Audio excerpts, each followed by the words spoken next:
দর্শক ঠিক এই জায়গায় ঢাকা চিটাগাং হাইওয়ের মিয়া বাজারের এখানে ব্রিজের নিচে এই দৃশ্যটা যতই দেখছি আমি মুগ্ধ হচ্ছি।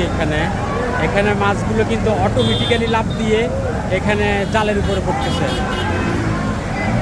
এবং কি একটু পশ্চিম পাশে একটু আগে ছিলাম আমি, পশ্চিম পাশে যারা জাল মারতেছে এখানে জাল ভর্তি মাছ উঠতেছে আর এখানে লাফ দিয়ে, এখানে একটু উঁচা জায়গা আর এখানে নিচের থেকে লাফ দিয়ে মাছগুলো দেখতেছেন আপনারা, লাফ দিয়ে জালের উপরে পড়তেছে। আমি একটু দেখি জুম করে দেখাইতে পারছি না, লাফ দিয়ে কীভাবে পড়তেছে।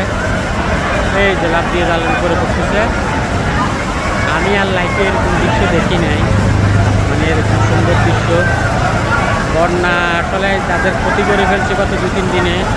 এই লোকগুলোর জন্য যারা মাছ ধরতেছে তাদের জন্য মনে হচ্ছে যে এটা একবার আশীর্বাদ হিসাবে আসছে, খুব নান্দনিক লাগছে।